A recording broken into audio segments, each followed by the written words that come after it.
শহর জুড়ে রান্নার গ্যাস ও বাণিজ্যিক গ্যাস সিলিন্ডারের সংকটের আবহে লেক গার্ডেন্সের গ্যাস ডিস্ট্রিবিউশন সেন্টারে পৌঁছলেন কলকাতা পুলিশের এনফোর্সমেন্ট ব্রাঞ্চের আধিকারিকরা। ডিস্ট্রিবিউটরদের সঙ্গে কথা বলে সিলিন্ডারের স্টক মেলাতে রেজিস্টার চেক করেন পুলিশ আধিকারিকরা। একই সঙ্গে গ্রাহকদের সঙ্গে কথাও বলেন তারা।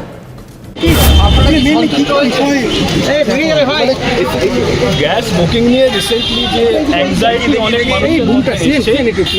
সেটাকে অ্যালে করার কমিশনার পুলিশ এনফোর্সমেন্ট ব্রাঞ্চের নির্দেশে এনফোর্সমেন্ট ব্রাঞ্চের বিভিন্ন টিম কলকাতার বিভিন্ন প্রান্তে ঘুরে বেড়াচ্ছে।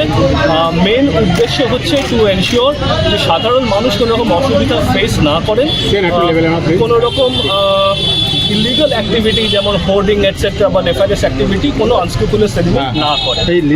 এটাই আমাদের একমাত্র। কালোবাজারির একটা অভিযোগ বিভিন্ন জায়গা থেকে উঠে আসছে। কালোবাজার কিছু কিছু জায়গা থেকে অভিযোগ যেহেতু এখন কমার্শিয়াল গ্যাসটা সাপ্লাই একেবারেই বন্ধ, কোনো এরকম ডিস্ট্রিবিউটার তাদের যারা গ্যাস ডেলিভারি করে তারা এখানে ডোমেস্টিক গ্যাসগুলোকে তারা রিসিভ করছে, কিন্তু তারপর তারা সেই গ্যাসটাকে বিক্রি করে দিচ্ছে কমার্শিয়াল টাকায়। মাঝের যে মার্জিন, এই মার্জিনে তারা পকেটস্থ করছে। এরকম কলকাতার বিভিন্ন বেল্ট থেকে আমরা অভিযোগ পাচ্ছি। গ্রাহকদের ঢুকছি কালোবাজার আমাদের কাছে স্পেসিফিক কোনো ইনফরমেশন নেই। যদি থাকে immediately Kolkata police black market caring এর ব্যাপারেও কি আপনারা দেখছেন আউট অফ দ্য বক্স যদি কেনে এই বিষয়ে জিজ্ঞাসা